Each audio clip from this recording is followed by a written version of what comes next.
Every Sunday morning for as long as he could remember, Raj would wake up before the sun. It wasn't for school or work, but for something far more important to him, visiting his grandmother in the small village just outside the city.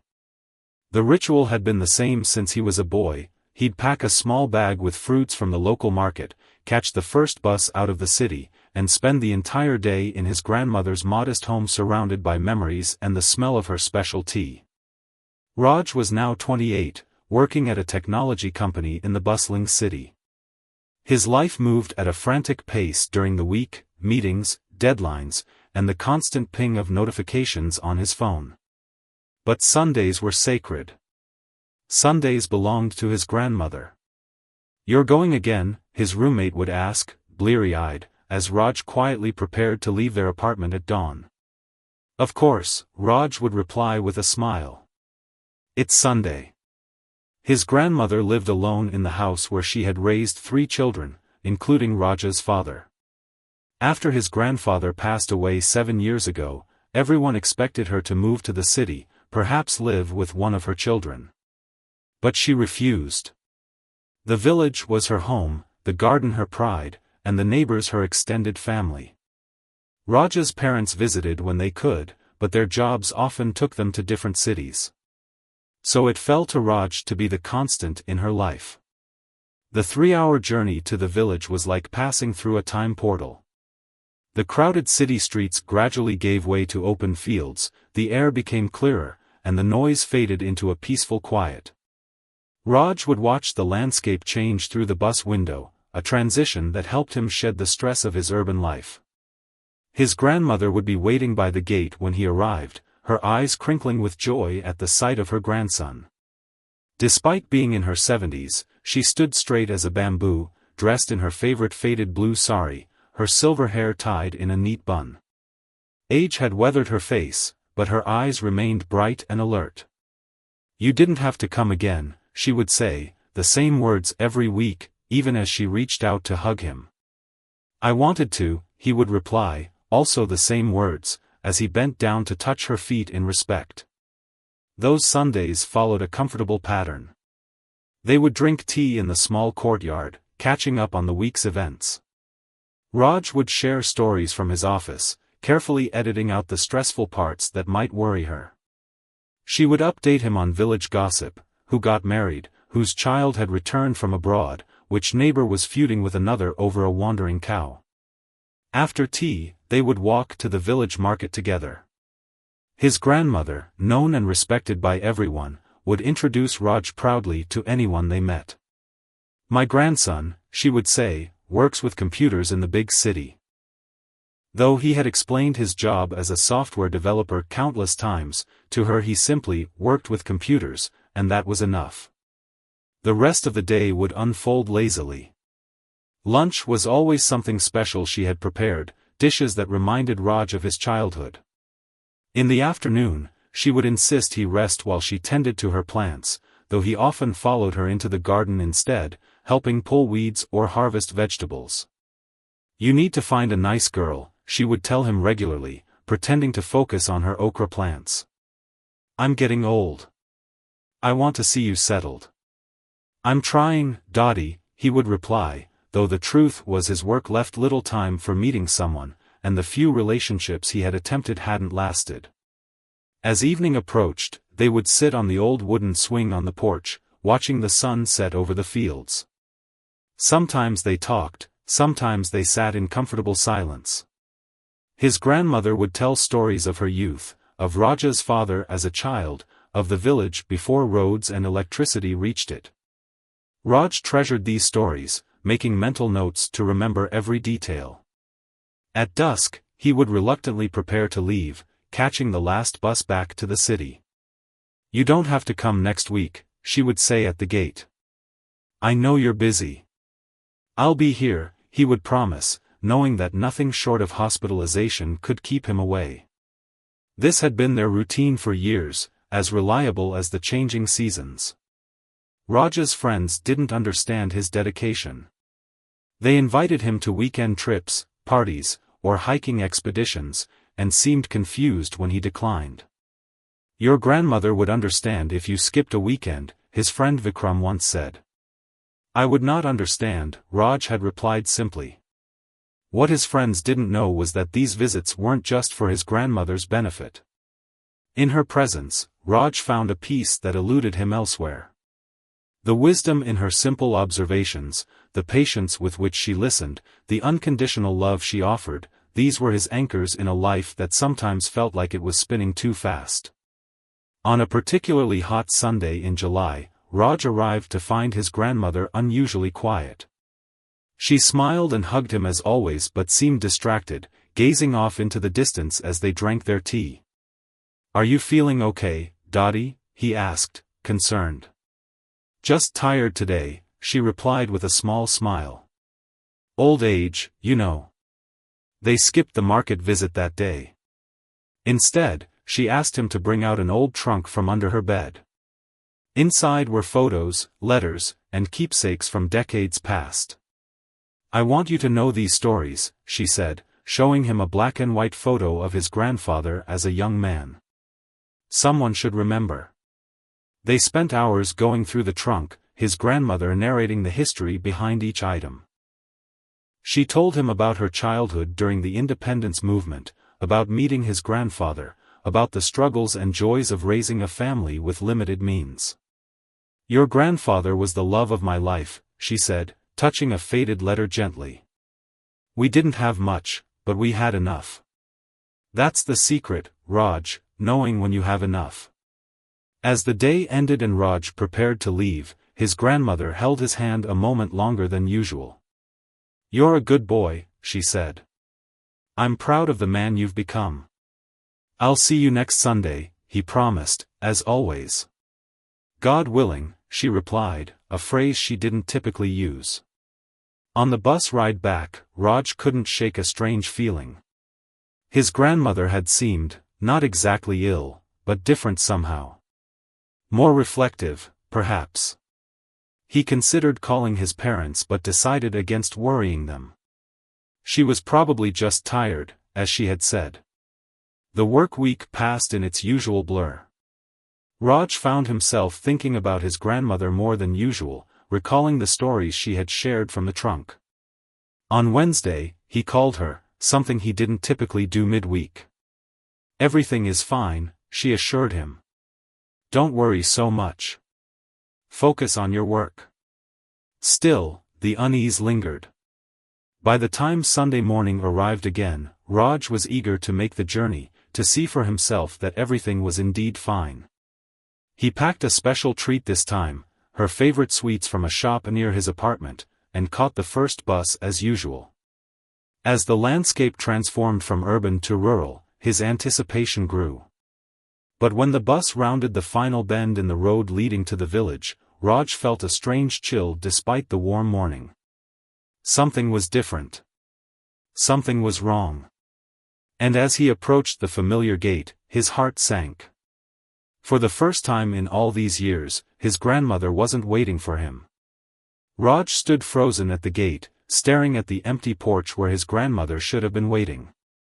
The small house looked eerily quiet, the wooden swing motionless in the gentle morning breeze. His heart raced as he pushed open the gate, its familiar creak now sounding like a warning. Dottie, he called out, walking quickly toward the house. No answer came. The front door was unlocked, unusual for the village where everyone knew each other but doors were still secured out of habit. Raj stepped inside, the cool darkness of the interior a stark contrast to the bright sunshine outside. The living room was neat as always, but the kitchen showed signs of an unfinished task, vegetables half-cut on the wooden board, a pot of water on the stove. Dottie, he called again, louder this time, moving toward her bedroom. The silence that answered him was deafening. When he reached her room, he found the bed made, her favorite shawl folded neatly on the pillow. On her small wooden desk lay her reading glasses and an open diary, as if she had just stepped away for a moment. But the stillness in the air told him she had been gone for hours. Panic rising in his throat, Raj checked the backyard garden, then circled around to check the neighbors' houses. Mrs. Sharma, the elderly woman who lived next door, was watering her plants when she saw Raj's distressed face. "Your grandmother," she said before he could speak. "They took her to the hospital yesterday evening." The world seemed to tilt under Raj's feet. "Hospital? What happened?" "She collapsed while gardening," Mrs. Sharma explained, her wrinkled face etched with concern. "Patel's son was passing by and saw her. He called the ambulance. We tried to contact you, but no one had your city number." Raj cursed himself for never leaving his contact information with the neighbors. His grandmother always said mobile phones didn't work well in the village anyway. "Which hospital?" he asked, already backing away, ready to run. "The government hospital in the district town," Mrs. Sharma called after him as he sprinted back toward the main road. The next hour was the longest of Raj's life.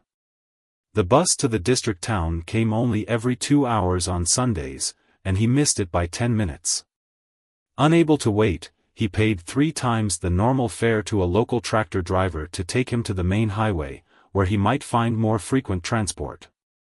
As the tractor bumped along the rough village roads, Raj called his parents. His mother answered on the 3rd ring. "Raj? We've been trying to reach you since last night," she said, her voice strained with worry. "I'm on my way to the hospital," he said, the words coming out in a rush. "How is Dottie? What happened?" His mother's pause told him everything before she spoke. "It's her heart, Beta. The doctors think she had a minor attack yesterday. We're on our way too, but it will take us until tonight to reach." "Is she?" Raj couldn't finish the question. "She's stable for now," his mother assured him. "But the doctor says her heart is weak. They're doing what they can." The district hospital was a 3-story concrete building with peeling paint and crowds of people at the entrance. Raj pushed his way through, asking directions from harried-looking staff until he found the cardiac ward on the 2nd floor. The ward was a large room with 12 beds separated by thin curtains, the air heavy with the smell of disinfectant and illness. It took Raj a moment to spot his grandmother in the bed by the window, looking small and fragile against the white sheets, an oxygen mask covering half her face. His strong, resilient grandmother, who had weathered so many of life's storms, now lay connected to beeping machines, her silver hair spread across the pillow like a halo. A nurse was checking the 4-drip when Raj approached. "Are you family?" she asked, eyeing him. "Her grandson," Raj replied, unable to take his eyes off his grandmother's still form. "How is she?" "The doctor will be doing rounds soon. He can explain better," the nurse said, her tone softening at his obvious distress. "You can sit with her.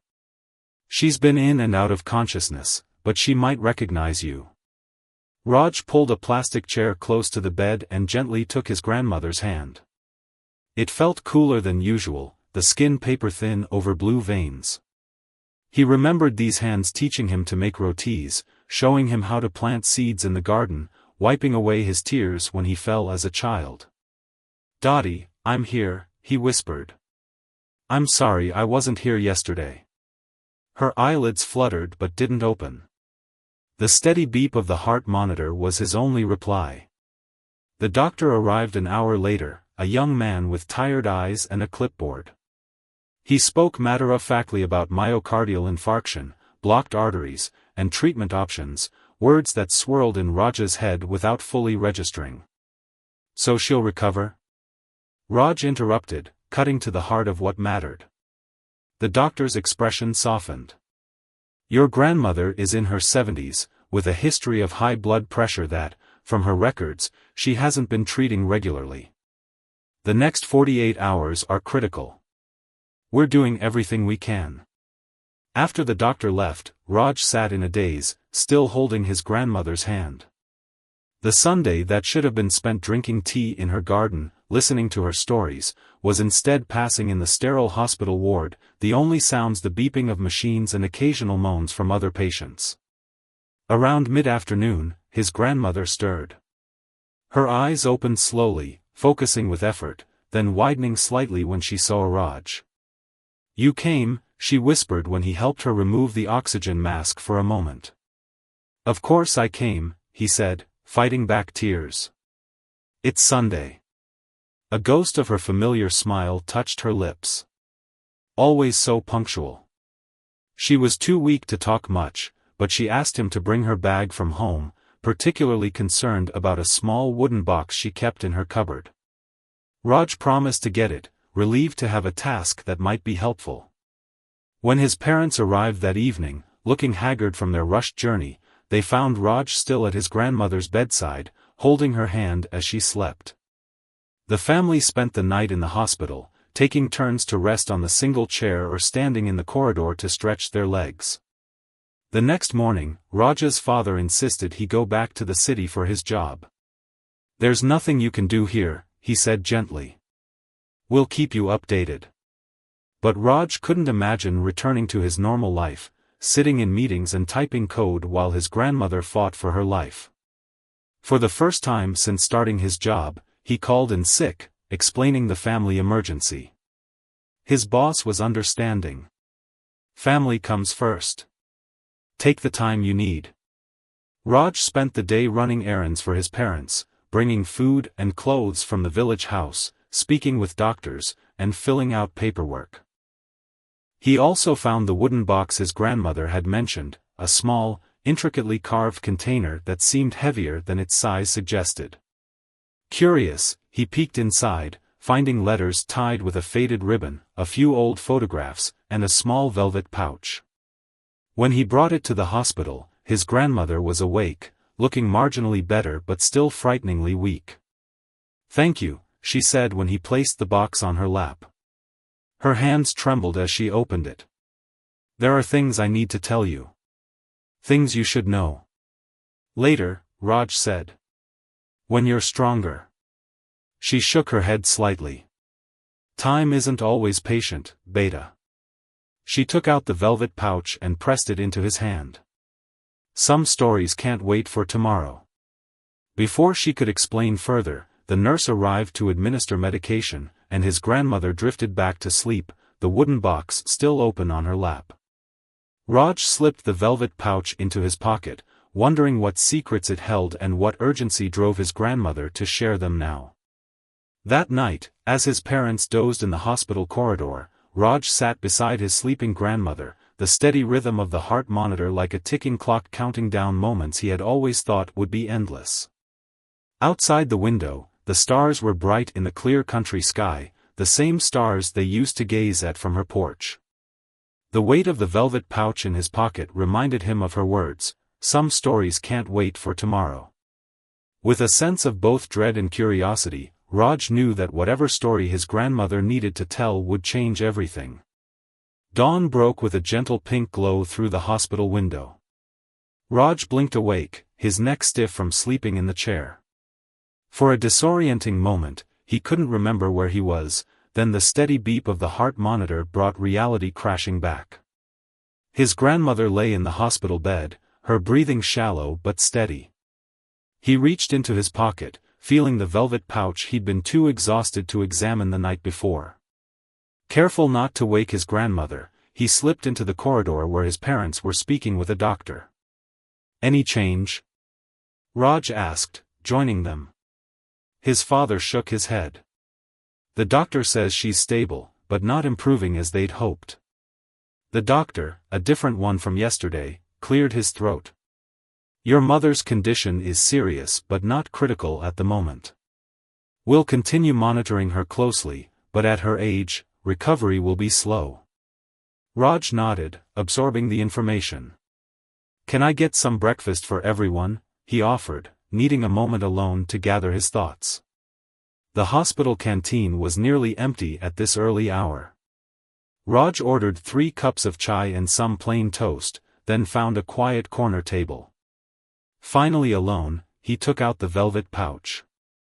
It was small, dark blue, and worn soft with age. Carefully, he loosened the drawstring and tipped the contents into his palm.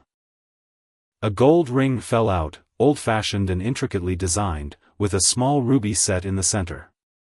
Along with it came a folded piece of yellowed paper. Raj unfolded it gently, revealing handwriting he didn't recognize, not his grandmother's familiar script. The letter was dated June 15, 1972, over 50 years ago. My dearest Leela. If you are reading this, then I have kept my promise to return to you. The years have been long and the distance great, but not a day has passed when you weren't in my thoughts. I still remember our promise under the banyan tree, 2 children too young to understand the ways of the world but old enough to know our hearts. I have made my fortune in the city, as I vowed I would. But wealth means nothing without you to share it. I return to claim what matters most, your hand, if you'll still have me. Forever yours. Anand. Raj read the letter twice, confusion washing over him. Who was Anand? His grandfather's name had been Vijay. And while his grandmother's name was indeed Leela, the letter clearly wasn't from his grandfather. The date gave him pause, 1972. By then, his grandmother had been married to his grandfather for nearly 20 years, and his father had already been born. The toast and chai arrived, breaking his reverie. Raj carefully returned the ring and letter to the pouch and pocketed it, gathering the breakfast tray with shaking hands.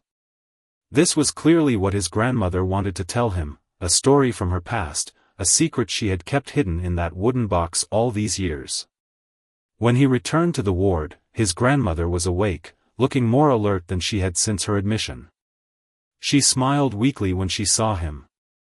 You found it, she said, her eyes going to his pocket where the pouch made a small bulge. Raj handed the breakfast to his parents, then sat beside his grandmother. I did, he replied quietly. Who is Anand, Dottie? His grandmother closed her eyes for a moment. That is a long story, Beta. One I should have told you long ago. I'm listening now, Raj said, taking her hand. She sighed, her eyes opening to fix on the ceiling. Before I met your grandfather, there was a boy in my village. Anand. We grew up together, played together. When we were 16, we promised to marry each other someday. A faint smile touched her lips at the memory. But Anand's family was poor. He wanted to make something of himself before asking for my hand. He left for Mumbai, promising to return when he had made his fortune. Her voice grew softer, forcing Raj to lean closer. But years passed with no word. My parents arranged my marriage to your grandfather. He was a good man, kind and responsible. I agreed. Raj nodded, trying to reconcile this new information with everything he knew about his grandparents' seemingly perfect marriage. 20 years later, his grandmother continued, that letter arrived. Anand had indeed made his fortune, working his way up in a textile company. He had returned to fulfill his promise, only to find me married with 3 children. Her eyes filled with tears. He gave me that ring anyway, said it had always been meant for me. Then he left again, this time for good. Did you want to go with him? Raj asked hesitantly. His grandmother squeezed his hand. No, Beta. I had made my choice. I loved your grandfather deeply. We built a good life together. But I kept the ring and letter to remember that sometimes life gives us different paths than we expect. She paused, catching her breath. Your grandfather knew about Anand. We had no secrets between us. Raja's parents returned, ending the private conversation. But throughout the day, as doctors came and went, as his grandmother drifted in and out of sleep, Raj thought about her revelation. The story had humanized her in a way he hadn't expected, showing her not just as his grandmother but as a young woman who had faced difficult choices and lived with their consequences. That evening, when his grandmother was sleeping again, Raja's father pulled him aside. You should go back to the city tomorrow, he said. Your mother and I will stay here. You can't miss more work. Raj started to protest, but his father cut him off. Your grandmother would say the same. You know she would. Reluctantly, Raj agreed. Before leaving the hospital, he sat by his grandmother's bed one last time. She stirred, opening her eyes slowly. "You're going back," she stated rather than asked. "Just for a few days," Raj promised. "I'll be back next weekend, no matter what." She nodded. "Good. There's more to tell you. When you return." She paused, seeming to gather strength. "When you return, I want you to look in the old trunk under my bed. There's a false bottom. Inside you'll find a journal and some photographs. Read them, then come see me." Raj frowned. "Dottie, you can tell me yourself when I come back. You'll be better by then." His grandmother's smile was sad and knowing. "Perhaps. But promise me you'll look." "I promise," Raj said, bending to kiss her forehead. The journey back to the city felt wrong, as if he were traveling in the wrong direction. The crowded bus, the noisy traffic, the polluted air, all of it grated on his nerves after the emotional intensity of the hospital. By the time he reached his apartment, it was past midnight. His roommate was asleep, having left a note expressing sympathy about Raj's grandmother. Unable to sleep, Raj sat on his balcony, staring at the city lights that blocked out the stars. The velvet pouch lay in his palm, the weight of its contents and the story behind them heavier than their physical presence. His grandmother had lived a whole life he knew nothing about, had loved and lost and chosen and carried on. For the first time, Raj wondered about all the other stories she had never told him, all the parts of her life that existed before he came into it. The realization that he might lose her before learning those stories made his chest ache with a pain sharper than anything he had felt before. As the first light of dawn touched the city skyline, Raj made a decision. He would work through the week, putting in extra hours if needed, and then return to the village. He would find the journal in the false-bottom trunk. He would listen to every story his grandmother wanted to tell. Because some stories couldn't wait for tomorrow, and Raj wasn't going to risk losing them forever.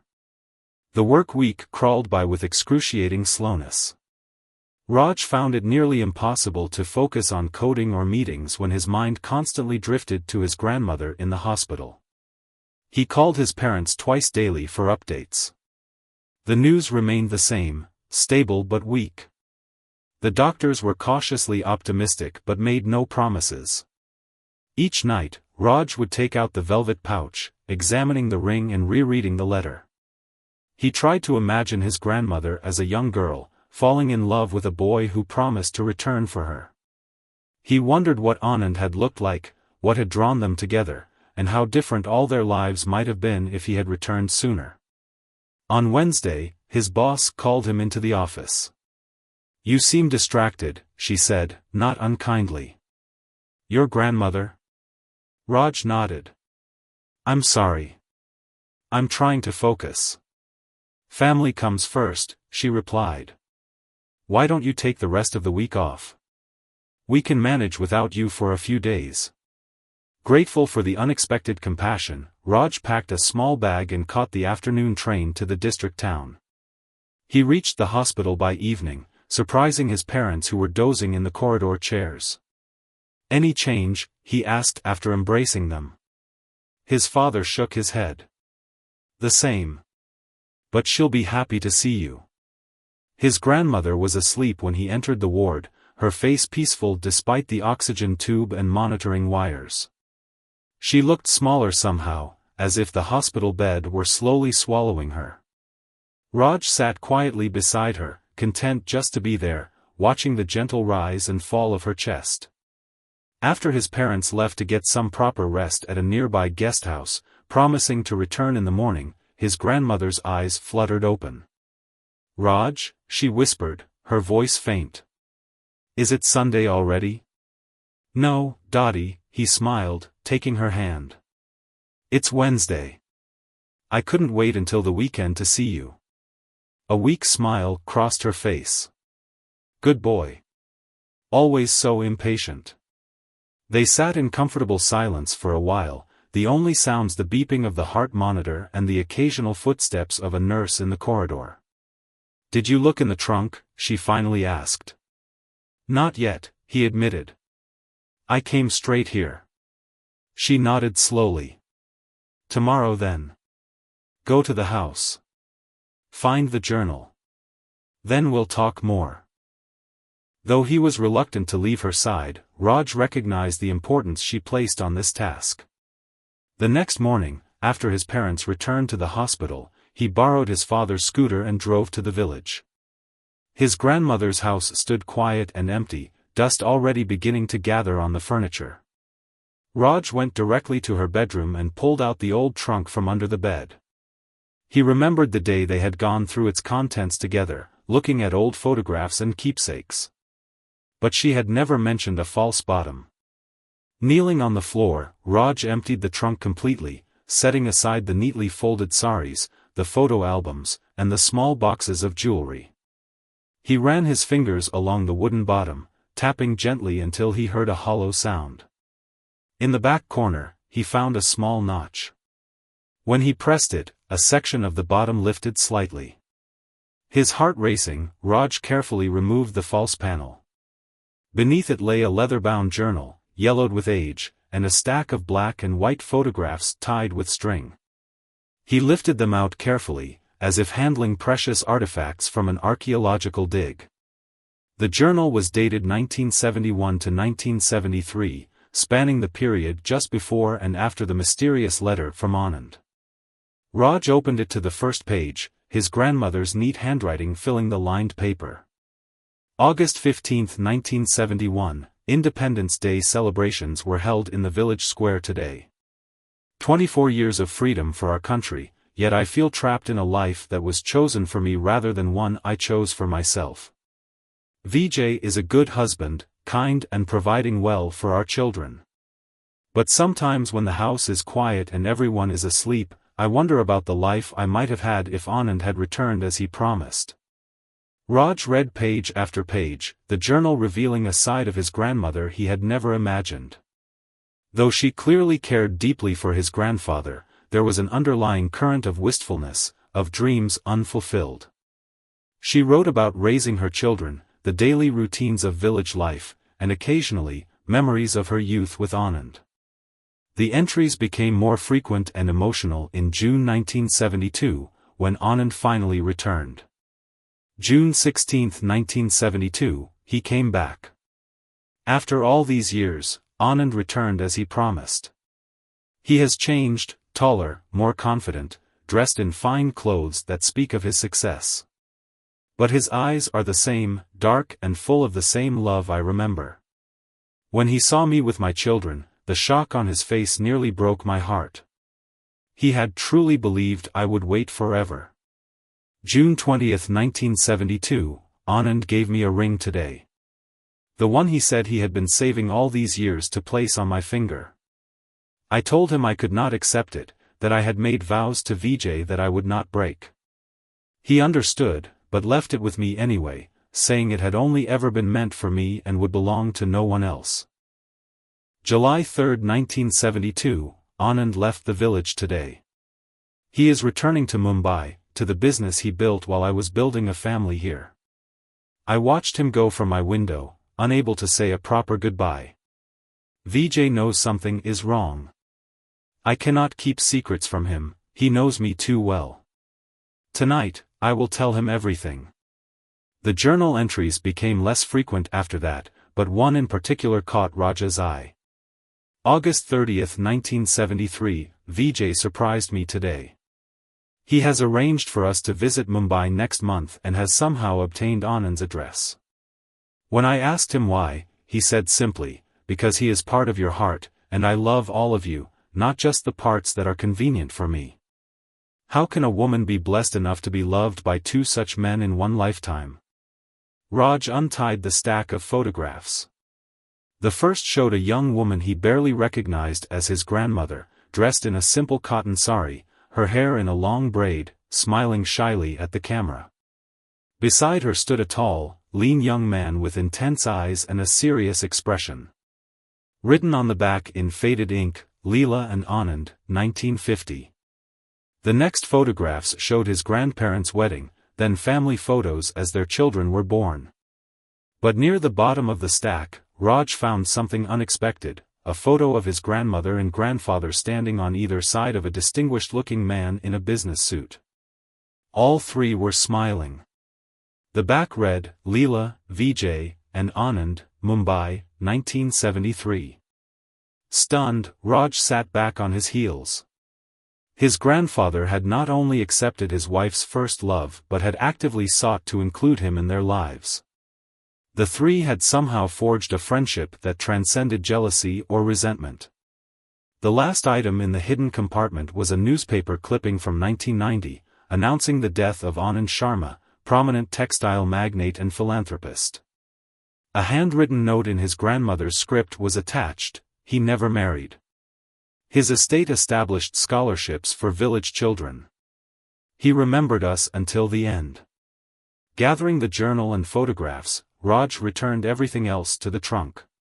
He needed to speak with his grandmother, to understand how three lives had become so deeply intertwined across decades.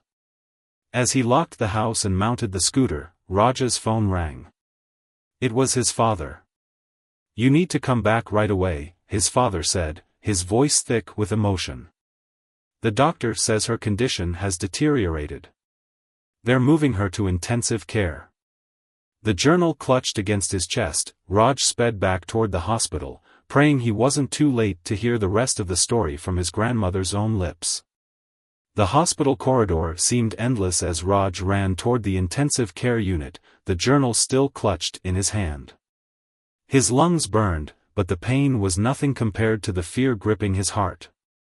When he finally reached the ICU, he found his parents standing outside the glass doors, his mother wiping tears from her eyes. "How is she?" Raj asked, breathless. "They're stabilizing her," his father replied, his usual strong voice wavering. "Her heart, it nearly stopped. The doctors are with her now." Raj leaned against the wall, the journal pressed against his chest as if it contained some magic that could keep his grandmother tethered to this world. The three of them waited in strained silence, watching through the glass as medical staff moved efficiently around his grandmother's bed, checking monitors and adjusting equipment. After what felt like hours, a doctor emerged, his surgical mask pulled down to reveal a tired face. "We've stabilized her for now," he said. "But her heart is very weak. These episodes may become more frequent." He paused, choosing his words carefully. "I recommend you prepare yourselves. At her age, with this level of cardiac damage." He didn't need to finish the sentence. The meaning was clear in his eyes, they were running out of time. "Can we see her?" Raj's mother asked. Briefly, the doctor nodded. "One at a time, just for a few minutes. She needs rest." Raj's parents insisted he go first. Steeling himself, he entered the ICU, the antiseptic smell stronger here, the beeping of monitors more urgent. His grandmother lay surrounded by machines, an oxygen mask covering most of her face. She looked tiny and frail, almost disappearing into the white sheets. But when he approached, her eyes opened, focusing on him with surprising clarity. "You found it," she whispered when he carefully lifted the oxygen mask. "Yes," Raj said, showing her the journal. "I read about Anand, about how grandfather brought you both together." A smile touched her pale lips. "Your grandfather was a remarkable man. So much more than people knew. Why didn't you ever tell me this story before?" Raj asked gently. His grandmother's eyes drifted closed for a moment. When they reopened, they glistened with tears. "Some parts of our lives are too precious, too private to share until the right moment.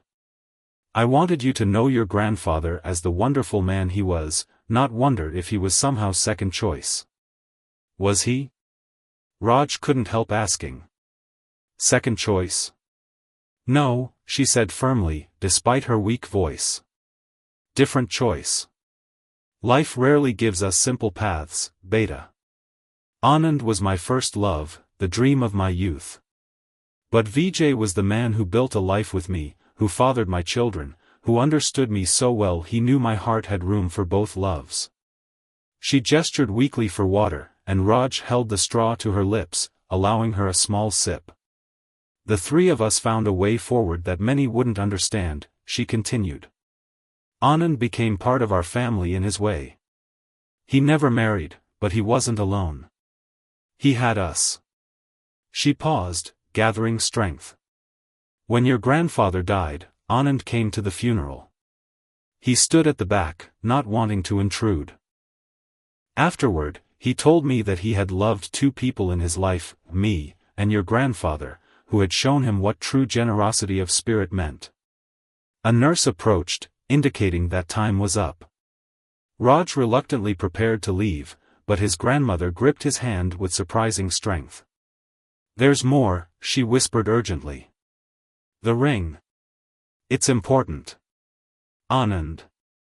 Her voice faded as a coughing fit overtook her. The nurse moved in quickly, replacing the oxygen mask and asking Raj to step outside. Back in the corridor, Raj paced anxiously while his parents took their turns visiting. His mind raced with questions about the ring. What had his grandmother been trying to tell him? What was so important about it beyond the story he already knew? That night, in the small guesthouse room he shared with his parents, Raj carefully examined the ring again. It was beautiful craftsmanship, the gold band intricately designed with small patterns that looked almost like Sanskrit letters. The ruby caught the dim light, glowing like a tiny ember. On the inside of the band, he noticed something he had missed before, a tiny inscription. In the poor light, he couldn't make it out. The next morning, while his parents went ahead to the hospital, Raj took the ring to a small jewelry shop in the town. "Can you read this inscription?" he asked the elderly jeweler, who peered at the ring through a magnifying glass. "It's old script," the jeweler said, adjusting his glasses. "It says, 'May our souls find each other in every life.'" He handed the ring back to Raj. "Beautiful piece, very fine craftsmanship. Probably from the 1950s. A family heirloom?" "Something like that," Raj replied, thanking the man before hurrying to the hospital. When he arrived, he was surprised to find his grandmother sitting up slightly, looking marginally better than the day before. The doctor spoke of unexpected improvement and surprising resilience, but warned that such rallies were often temporary in elderly cardiac patients. Allowed a longer visit today, Raj sat beside his grandmother and showed her the ring. "I found the inscription," he said. "May our souls find each other in every life." His grandmother nodded slowly. Anand had it inscribed before he left the village the first time. He was so certain we would be together. She reached for Raj's hand. "After your grandfather died, Anand asked me to marry him. Even in his 70s, he hadn't given up hope. Did you consider it?" Raj asked. "I did," she admitted. "But I was older then, set in my ways. And part of me felt it would somehow dishonor your grandfather's memory, though I know he would have understood." She closed her eyes briefly.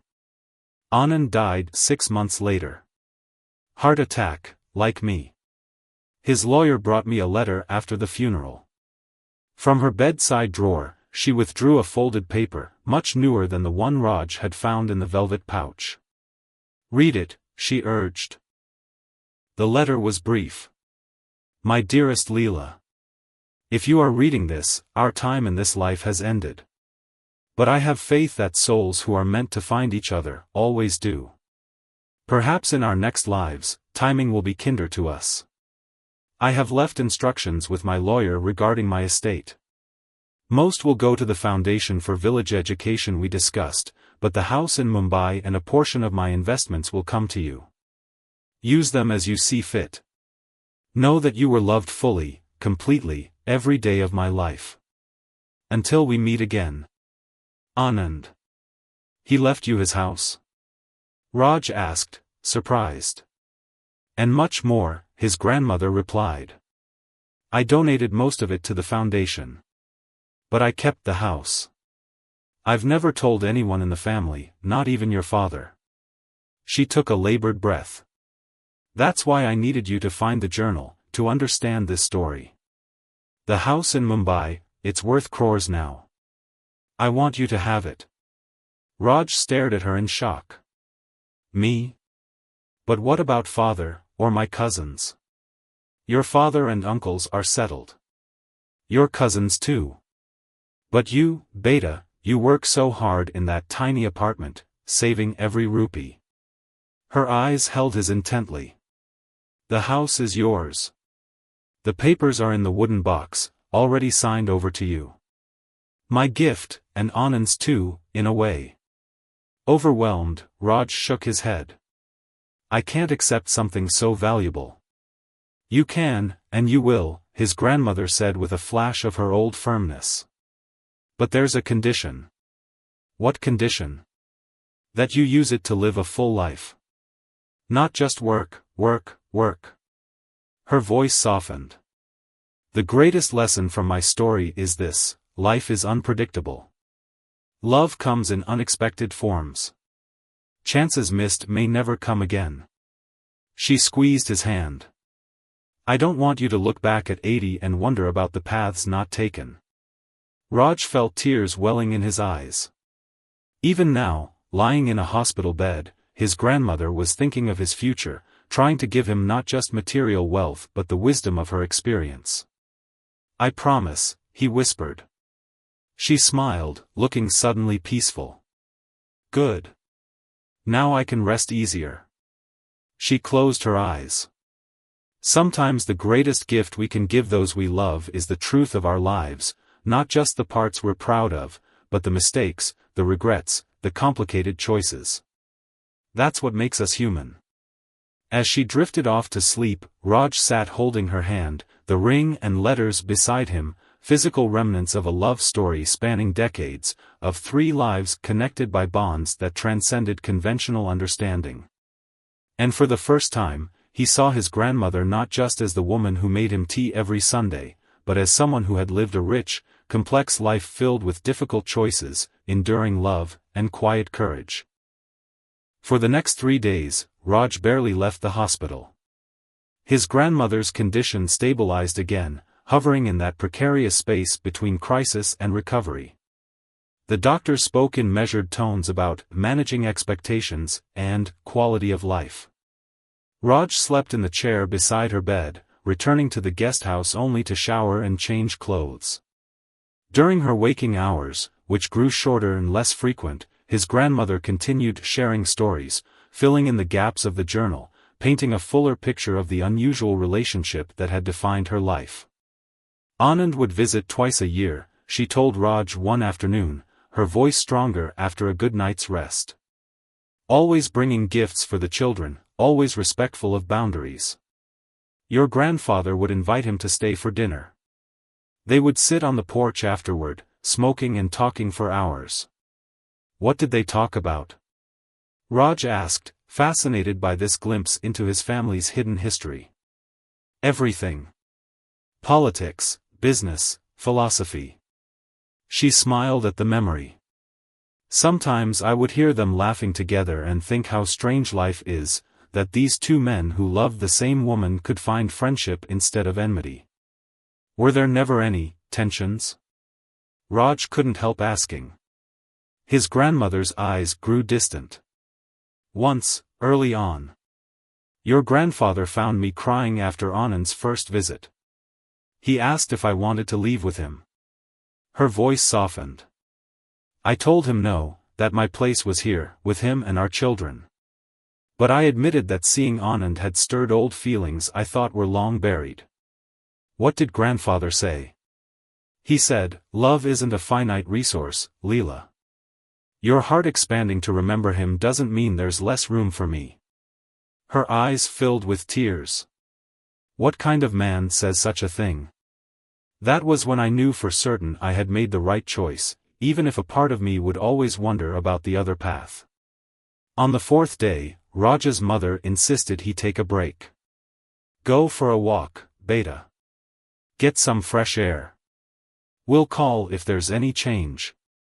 Reluctantly, Raj left the hospital, wandering aimlessly through the small district town. Without conscious intent, he found himself at the bus stop that would take him to his grandmother's village. On impulse, he boarded the next bus. The village was quiet in the afternoon heat.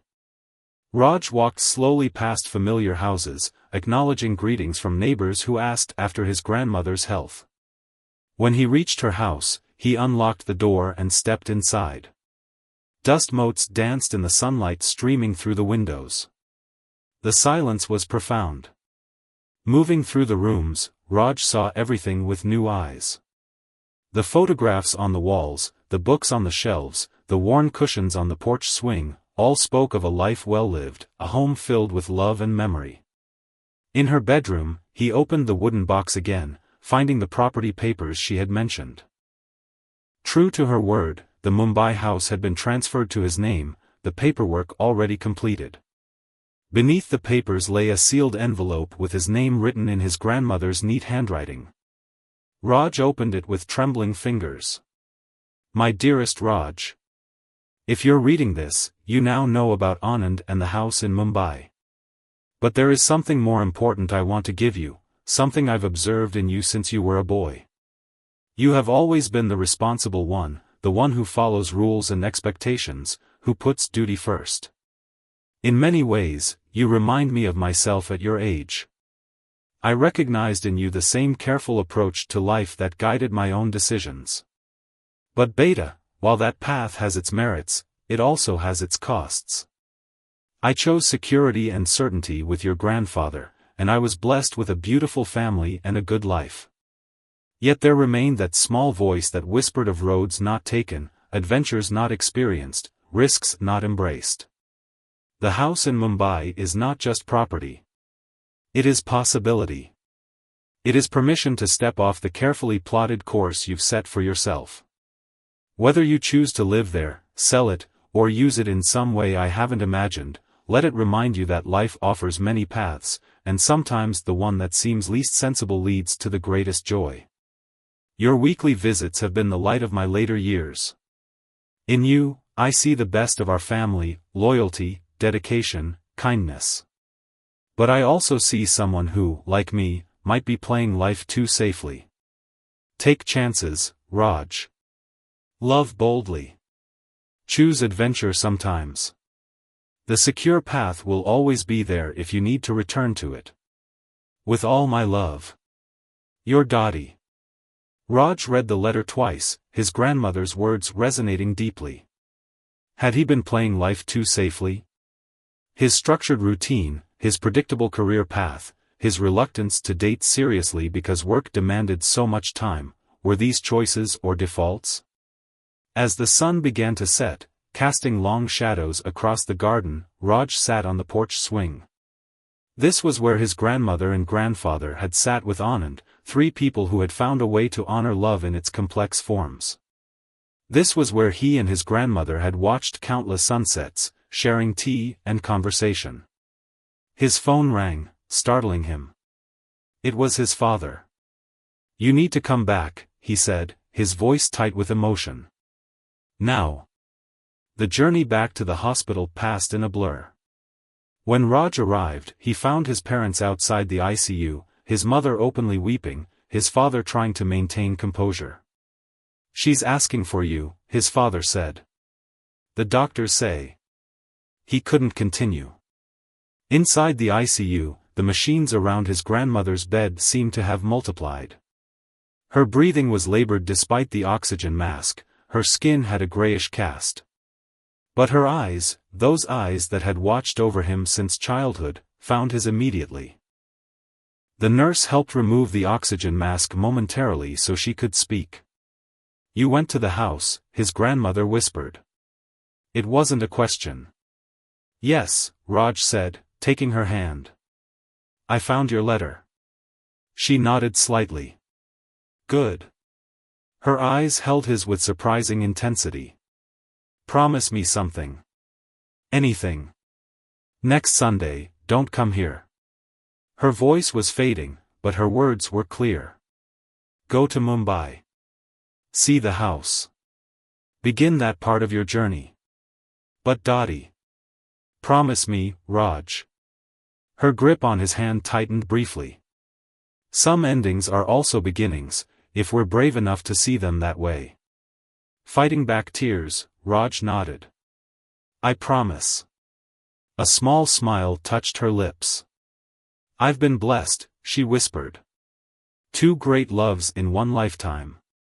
A family that brings me joy. And you, Beta, watching you grow has been one of my life's greatest pleasures. The nurse moved to replace the oxygen mask, but his grandmother weakly waved her away. Raj, she said, her voice barely audible now, remember what the ring says. Souls that are meant to find each other, always do. In every life.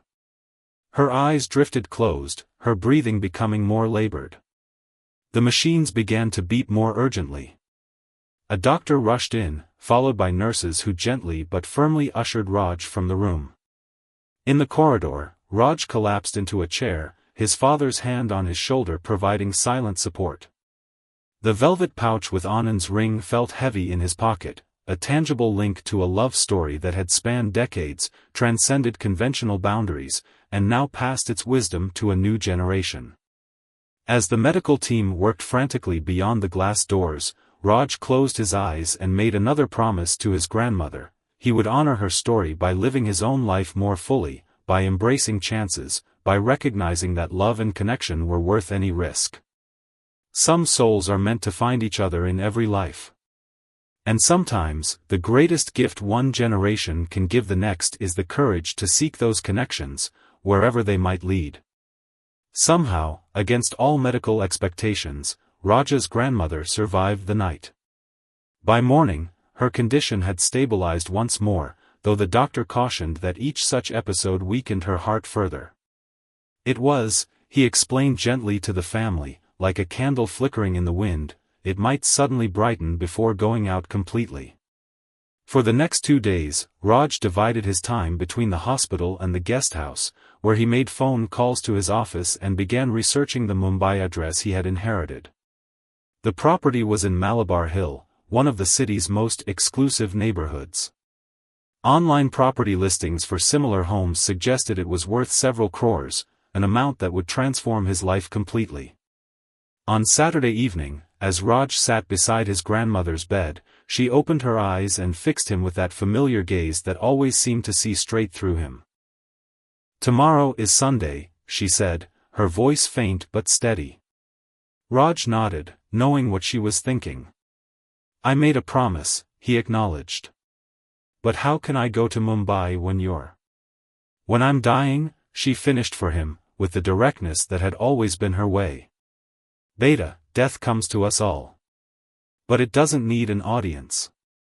Despite the gravity of the moment, Raj couldn't help a small smile. Even now, his grandmother maintained her practical approach to life, and apparently, to death as well. Your father and mother will be here, she continued. You've sat by my side for days. Now it's time for you to begin the next chapter. With considerable effort, she raised her hand to touch his cheek. Some goodbyes are better said while there's still time to say what matters. We've done that, you and I. Raj covered her hand with his own. What if while I'm gone? Then I'll go knowing my grandson is following my last wish, honoring the lesson rather than just mourning the teacher. Her eyes grew misty. And I'll find you again in the next life. Souls that are meant to find each other, always do. That night, after lengthy discussions with his parents, Raj made arrangements to travel to Mumbai the next day. His father, though clearly torn, supported the decision. Your grandmother has always had wisdom that goes beyond conventional thinking, he said. If this is what she wants, there must be a reason. Before dawn on Sunday, Raj went to the hospital one last time. His grandmother was sleeping peacefully. He sat quietly beside her, memorizing the face that had been a constant in his life from his earliest memories. After an hour, he gently kissed her forehead. Thank you, he whispered. For everything. For the Sundays, for the stories, for showing me that love comes in many forms. I promise I'll try to live the life you hope for me. The journey to Mumbai took most of the day. As the train sped toward the metropolis, Raj felt as if he were traveling between worlds, leaving behind the quiet rhythms of his grandmother's village for the pulsing heart of a city that never slept. Yet he carried pieces of her with him, the velvet pouch with Anand's ring, the journal documenting a love story that spanned decades, and the property papers to a house that represented both past and future. Mumbai greeted him with its characteristic chaos, a sensory overload of sounds, smells, and colors. Following the address on the property papers, Raj took a taxi to Malabar Hill as evening approached. The neighborhood was a stark contrast to the rest of the city: tree-lined streets, high walls protecting lavish homes, an atmosphere of old money and quiet privilege. The taxi stopped before a black iron gate set in a high stone wall overhung with bougainvillea. Raj paid the driver and stood on the sidewalk, staring at the property that was now his.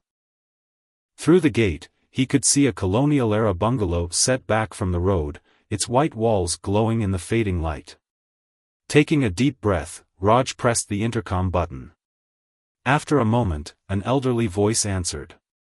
"Yes? Who is there?" "My name is Raj," he replied. I believe this house belonged to Mr. Anand Sharma." There was a pause, then the gate buzzed open. As Raj walked up the stone path to the house, the front door opened. An elderly man in a crisp white kurta stood waiting, his posture straight despite his obvious age. "You are Leela's grandson," the man said. It wasn't a question. Raj nodded, surprised. "How did you know?" The man smiled. "I have worked in this house for 50 years. Mr. Anand spoke often of Leela and her family. When he passed, he told me someone would come someday." He stepped aside. "Please, come in. My name is Prasad. The house has been waiting for you." The interior was elegant yet comfortable: high ceilings, polished wooden floors, walls lined with bookshelves and artwork. It felt like stepping into another era, yet the space was immaculately maintained, with fresh flowers in vases and not a speck of dust to be seen. Prasad showed Raj through the rooms, each revealing a different facet of Anand's life: his study filled with business journals and literature, a music room with a record player and extensive vinyl collection, a sunroom overlooking a lush garden. Mr. Anand continued to run his business until the very end, Prasad explained. But his real passion was this house. He designed it with Leela in mind, though he knew she might never live here. Every room contained something that reminded him of her. In the dining room, Raj noticed a painting that made him stop in his tracks. It showed a village scene, a modest house with a porch swing, surrounded by a garden where an elderly woman in a blue sari tended to plants. "That's my grandmother's house," Raj said, astonished. Prasad nodded. "Mr. Anand commissioned it after his last visit there. He said it was where true happiness lived." After the tour, they settled in the study where Prasad brought tea. "There's something else Mr. Anand left for the person who would come," he said, opening a drawer in the desk.